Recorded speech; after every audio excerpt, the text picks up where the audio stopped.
This is the Paycheck to Daycheck Reselling Podcast. I'm Liz. And I'm Ashley. Together, we have been making money online collectively for over 10 years. Our mission is to help you start, learn, and grow a reselling business and to inspire you to turn your paycheck into a daycheck. The world is changing, and we want to help you change with it.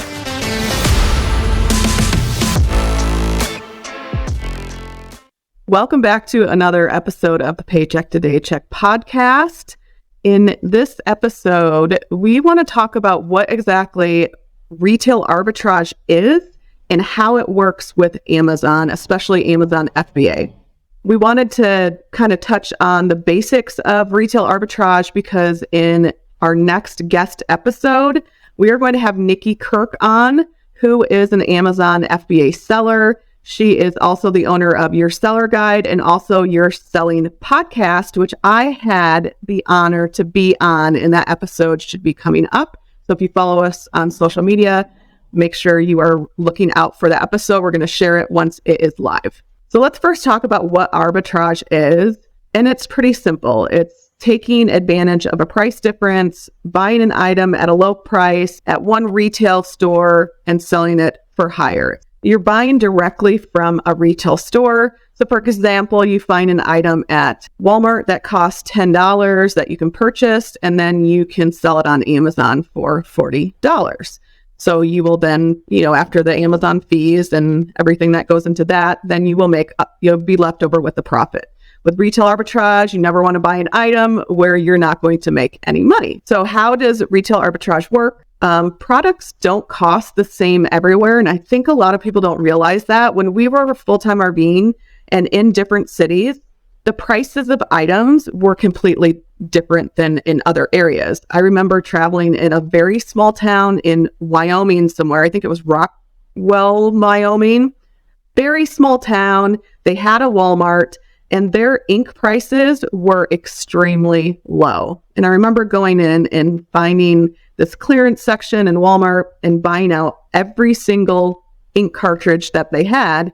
And we were able to ship those in and make a huge profit. When I worked for Payless Shoe Stores, the way that they explained how they did their pricing for items, because you could go into one store and that same shoe would be $24.99, go into another one would be $19.99. So the way that they priced everything, because you got a pricing sheet on how much everything was going to cost, a lot of it depended on zip code. So where the store was located, which I always found very interesting. But I feel like that is how a lot of retail places do price their items, is based on location. Yeah, definitely. I mean, 35 minutes south of here, the median income drops significally. And going into like a Target or a Walmart down there, you can see the price differences. It's very obvious that, even just like eggs at the grocery store cost less there than they do even north of here. And I think a lot of that is based on like the median income of like those areas. Another reason, it works is for convenience purposes. So if you live somewhere that, they don't have a specific item, or maybe it's like a regional thing, like Grandma Brown's baked beans right now. I think their factory is in Syracuse. I might have touched on this in a different episode, but their factory shut down around like COVID times. And if you stumble upon a can of these baked beans, you've got gold in your hands. I'm telling you right now. It's wild. Like my family loves them so much. It's like a summer barbecue thing. Like it's a staple. We always have Grandma Brown's baked beans. We can't find them. When I went home a couple weekends ago, I'm like down in the basement. My parents have a couple like chest freezers down there, and like some extras of things like garbage bags and whatever. She's got like a huge container of these baked beans. It's like a gallon drum of these baked beans. Like, holy crap, Mom, you could sell these probably for like $200. It's unbelievable. So it's definitely like a regional thing because they're very popular around here, but I don't know what their, shipping zone looked like before they shut down because of COVID, but maybe in towns, around our states, maybe they had them and they're not as popular. So if you do stumble across a can of those, that's something to keep an eye out for, because people in the area that I grew up in, they are searching for them, like on eBay and on Amazon. I'm telling you right now, they're looking for them. A lot of grocery items, I feel like this happens with. Flavored coffee. I personally drink the Dunkin' Donuts pumpkin spice coffee. I drink it all year. The K-Cups, I drink it all year round from our Keurig. I love it. It's like my favorite coffee ever. You can't get it outside of like fall, especially like in this area. It just doesn't exist. So I order it from, a vendor that I've found online. So it's just something to like, keep in mind when you're sourcing for RA. Some things are regional, and people can't get those items where they are sometimes. And with Amazon, they've opened up an online marketplace where it's convenient for people to order those items that they wouldn't normally get. And it doesn't have to be a regional thing. I mean, you could, live in New York and then you move out to Arizona and we don't have the specific item you're looking for, or even the store that you're used to finding an item. I would go to Sprouts for specific coffee flavoring and they stopped selling it. They don't carry it anymore. So I have to go to Amazon because I haven't found it anywhere else. So I think Amazon has opened it up for people to supply items that you wouldn't normally find in your area. And also, it's convenient for people to buy on Amazon. Maybe they don't want to have to go to a specific store for an item when they can just order it and have it delivered in 2 days to their door. Actually, I have another really good example of something that I've started using Amazon for recently. So my boyfriend, Brian, he drinks the sugar-free Red Bull every single day. He takes 2 cans with him to work. I think it's absolutely disgusting, but he loves this stuff. And our local stores have it. We have no problem finding it around here. I was getting it at BJ's wholesale, the wholesale club every time I would go there.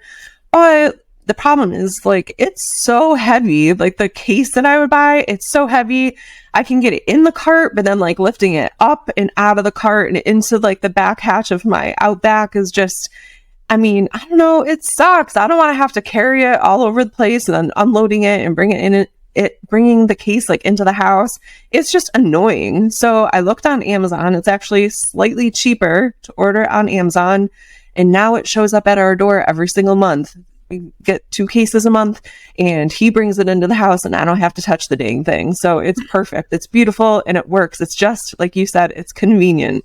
All right. So let's touch on, like, if you wanted to start retail arbitrage and you wanted to sell on Amazon, you, of course, have to open an Amazon seller account. So that would be the first thing that you would want to do. You can open up with an individual account, which there's no monthly fee. And then there's a professional account for $39.99 a month. With the individual account, if you were to list items that you find, it would be 99 cents per item if it sells, plus the 15% referral fee that they have on, no matter if you're doing fulfilling yourself or fulfilling by Amazon.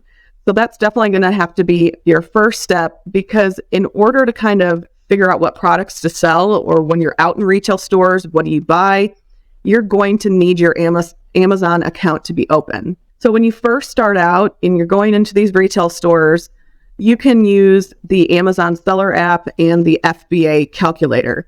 I believe you have some restrictions with the individual account. So sometimes it might be best, if you're ready to dive in and start selling right away, than to do the professional account. So it opens up your opportunity to sell in more categories and you get access to the FBA calculator. So you can use your Amazon Seller account to scan items in store. There's also software out there like Scoutly, Seller Amp, and things like that you can purchase, connect it to your Amazon Seller account, and then sometimes those have a faster way of scanning and showing you all the information.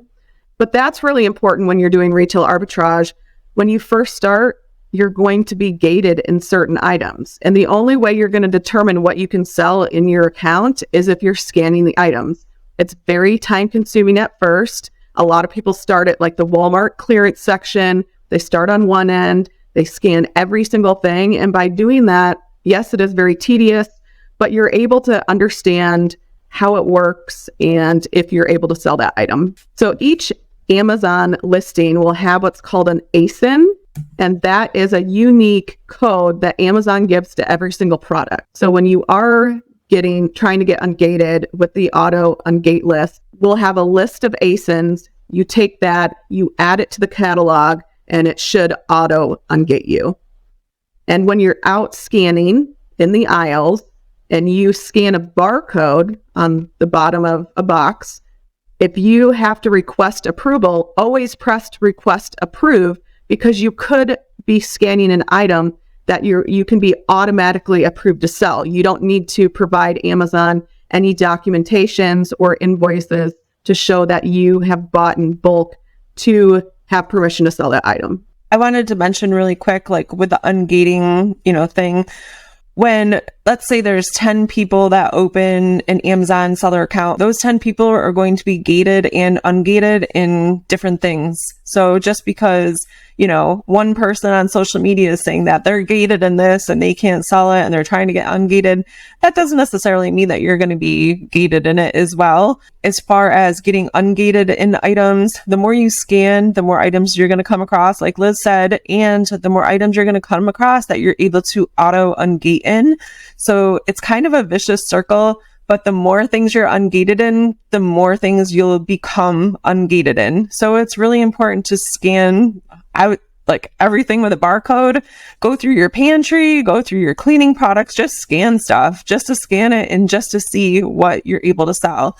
We also have an auto ungate list available, and we'll link that in the description in the show notes below for you guys. It's free. It's a free resource. You basically just, copy and paste the ASIN into your Seller Central, like the product search, and try to get auto ungated. It's not, not all of them are going to work for every single person. Some of them you might already be ungated in.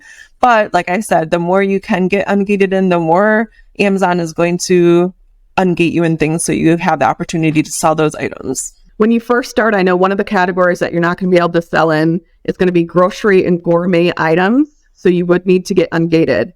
And what we mean by that is when you are trying to put that item in your Amazon catalog, it's going to say request approval. Amazon wants you to request to get permission to sell that particular item. Some items you can click request approval and you will auto get approved. And that's the list that Ashley's talking about, the auto ungate list. And that's what we also recommend new Retail Arbitrage, Amazon FBA sellers find an ungating ASIN list, go through all of them, put them in your catalog, and it just kind of helps Amazon know that you're ready to start selling. Now, when we say go down a Walmart clearance item, obviously everything's on clearance, but don't assume just because something is a low item that it's going to be sold for higher on Amazon. Don't buy everything you see. We'll kind of go into more when we talk about how to see if an item is profitable. But just because you see an item, you scan it, and you're like, oh, I can sell it. It must be good. And, it looks like it's a good item. There's a lot more detail and data that goes into determining if an item is going to be profitable. Some of the retail stores that you can go to would be Walmart, Kohl's, Marshall's, TJ Maxx, Burlington, Costco, BJ's, Sam's Club, Target, Walgreens, Five Below. I mean, really, Retail Arbitrage, you can go into any of those stores, and if that item fits your buying criteria and you can make a profit, you can purchase it and you can sell it on Amazon as long as you're approved to sell it. Some of the top categories to sell in on Amazon for Retail Arbitrage are going to be home and kitchen, electronics, arts and crafts, sewing, grocery and gourmet food, toys and games, beauty and personal care, and books. So those are definitely some of the more popular and top categories that you're going to want to look into. So let's talk about how to know if an item's going to be profitable.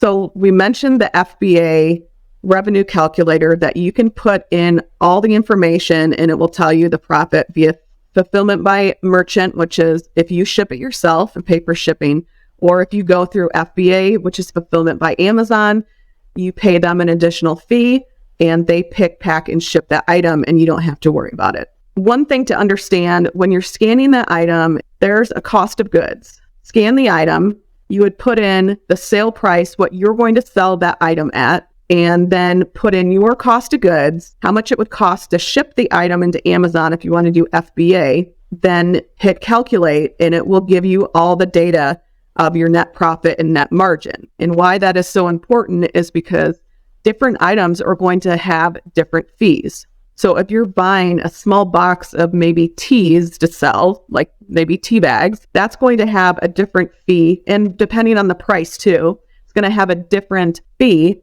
than if you're selling a toy that's gigantic. So understanding how fees work is incredibly important. We have done a previous podcast episode on understanding FBA fees with Amazon. So that would be a really good one to refer to. We did a little bit more of a deep dive with the fees. I think that's where a lot of new people to Amazon get in trouble. They, scan the item, they put their numbers in, they're like, oh my gosh, this is profitable. But when it actually comes to, taking the fees out, that's where they kind of shoot themselves in the foot because they forgot to take those fees out. You can use the FBA revenue calculator, and that's a great way to figure out if you're going to profit. But that's not everything that goes into buying an item. Sales rank is huge. That tells you how fast an item is going to sell. And there's also another software called Keepa that gives you even more data on that particular product. And we've had Matt Bilo sell Heinz.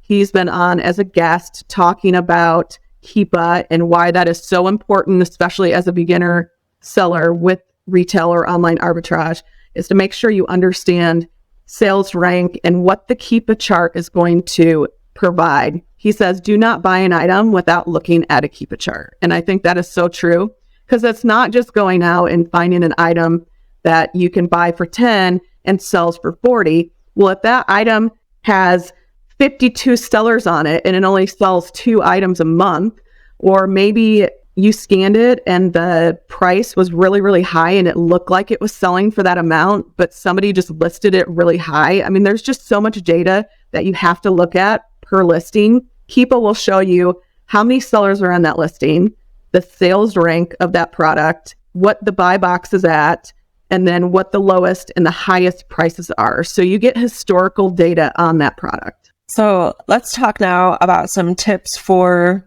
retail arbitrage. I think it's really important to make sure that you're being patient. It's very exciting starting something new, especially, when you first start getting into Amazon, if you're coming from like Poshmark or eBay, or even if, this is your first reselling experience. It's a lot of work, but it's exhilarating, like finding those products and the hunt and the thrill of finding something that you're able to sell. It takes time to scan items in the store. So making sure that you're not rushed, that, you have a decent amount of time to spend taking your time, going through everything, scanning stuff, looking items up, analyzing the data. Amazon is so much more data driven than any other selling platform out there. It takes a while to get a full-bodied picture of all of the different data points that you need to keep in mind, and the different things that are going on, and the different rules and the different fees and things that are always changing with Amazon. It's a lot to take in when you first start selling. It's easy to get overwhelmed. So it's just, again, really important to make sure that you give yourself a little bit of grace, be patient with yourself, and take the time to really dig in and learn the proper way to find good retail arbitrage items to sell. And when you're looking for items, make sure you are getting enough profit out of that item. I know there's people that go out and they're okay with making a few dollars on the item, but in my mind, I wouldn't want to only have a few dollars in profit, because you don't know if a price is going to increase or decrease. And think about the time that you're spending. You're spending time going out to these retail stores and sourcing, scanning items, bringing them home, prepping the shipment to send into FBA. So there is time that's involved, along with driving around to all these retail stores. So make sure you're making enough profit to where that item makes sense. Retail arbitrage is also, it's less upfront in terms of cost versus sourcing by way of like wholesale as an example. But when you do first start making sales, it's important to remember that Amazon is going to hold your funds for a while, just to make sure that there's going to be enough available to cover fees and any returns that might come through. You have to start establishing yourself as a seller with Amazon from the beginning, and don't expect that you're going to get your payout like right away. I think when I first started like sending shipments in, I think it was about 2 weeks that they held my funds, if I remember correctly. So make sure that you're not tying up a ton of your capital with sourcing for Amazon and selling on Amazon. If this is important. If you are, in a tough spot and you need funds right away, making sure that you set a little bit of money aside so that you can start on Amazon, but also just remembering that you're not going to get the profit from the items that you sell returned right back to you ASAP when you first start out on this platform. And that's another reason to definitely understand Keepa and understand how Amazon works and the fee structures, and understand how much profit you would actually get, because you don't want to start off too with spending all of your capital on a shipment that you've shipped in and you didn't make very good buying decisions, and those items are sitting in Amazon and they're not selling for a few months, because Amazon also charges you a monthly storage fee to store your items. And that's something else to consider, because that's going to be an additional expense that you're going to have to factor in. But Amazon holds that back to cover any fees or returns that you're going to get. So that's why they do that. I mean, with some of the other platforms like Poshmark, as soon as your item is checked in and you get that balance in your account, you can send that to your bank account. With Amazon, they're going to hold back your funds and you'll see when your payout's going to get dispersed. So that's something to consider. Maybe you won't be able to buy any more inventory until you start seeing those funds come. But that's another reason why, if you're interested in retail arbitrage, on the side, doing reselling on eBay, Poshmark, Mercari, that's a good way to build up the capital, because you can buy items for really, really low, and then you're not putting as much capital into those types of businesses. Yeah, absolutely. Another thing that we just wanted to mention really quick as a tip for doing retail arbitrage, make sure that you are utilizing things like gift cards. There's some websites out there that you can buy gift cards that are discounted if you know you're going to be sourcing at Target or Walmart, as an example. Loyalty cards for different grocery stores. Target has like their red card, different promotions, sales, receipt scanning apps. We've talked about Fetch. There's another one that I'm testing out right now, and I want to just give it a couple more weeks of testing before I talk about it with you guys, just to make sure that, it's not like, I just want to make sure that it's worth, mentioning to you guys. But we have talked about Fetch before, and we love that app. And all of these things combined, if you use them all together, those just little bits and pieces lower your cost of goods. Sometimes if you find an item and it's just barely like on the edge of your sourcing criteria, and it just barely makes the cut, if you use all of these things combined, it might make it quite a profitable item for your business if you're utilizing these different ways of lowering your cost of goods. And one last thing that I wanted to mention really quick for tips on doing RA. A lot of us, we got our feet wet. We got started on doing RA for Amazon in the clearance sections of places like Walmart and Walgreens and grocery stores. And that's a great place to start. Some areas have bigger and better clearance sections than others do. And where I'm living right now, our stores they don't have a lot of stuff. They don't have a lot of options. It's pretty picked over, and they just aren't adding a lot of inventory to those sections as frequently as I needed them to be. I would still go through them all the time, but I wasn't really finding enough to sustain my Amazon business. So, I started learning how to find other profitable items. And this is just to kind of give you guys an idea to get started searching for items. In expanding my search, I would look for gaps on shelves. So let's use the toy aisle as an example. If you're walking up and down the toy aisle in Walmart or Target and you see, sections of items sections on the shelves where there's just like the hangers and there's no item available, check it out. See what that item is. Scan it with your, your Target app or your Walmart app.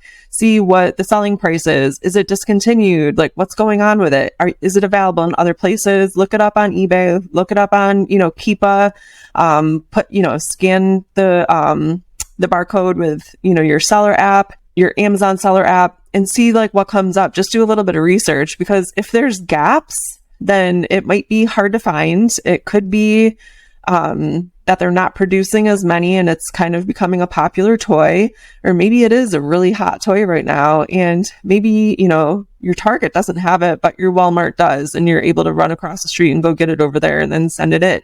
So looking for the gaps is how I have found so many profitable items. And then checking other stores in your area for stock on those items. And also just coming back, like knowing the schedule and when things are restocked in those specific stores is really important. So, I know when my Target usually restocks items when they get their trucks in. So I'll, check their app. I'll make a phone call. I'll just sneak and go in there, run in there real quick while I'm out doing errands. Another tip on finding good items for retail arbitrage is using other selling platforms to do research, and then hopefully that translates into Amazon as well. So not everything that sells well on Amazon is also going to sell well on eBay, and vice versa.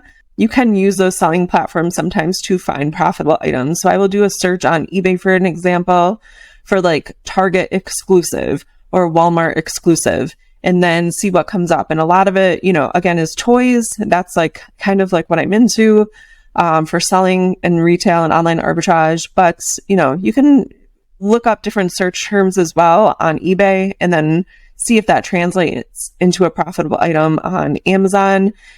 If you come across a storefront on Amazon that is selling a lot of the same profitable items that you keep running into, see what else they're selling. Like, go through their storefront and see what else they are getting into. And I use this strategy all the time now on eBay as well. Look to see what other people are selling, and you might be able to find those items are profitable for you too. So hopefully that was a very helpful episode of giving you a little bit more of an idea of how retail arbitrage works. If you're listening to the podcast and have any questions for our upcoming guest, Nikki Kirk, about Amazon, FBA, and retail arbitrage, make sure you reach out to us on social media. If you're watching on YouTube, have any questions, make sure you leave them in the comments down below. All right, guys, that's a wrap on today's episode. Thank you so much for listening to the Paycheck to Daycheck Reselling Podcast. Anything we mentioned in this episode will be linked down below in the show notes or description down below. Be sure to share this episode with anyone you think it will help, and follow us on social media at P2D Podcast. Thanks again for listening. Keep working towards that Daycheck.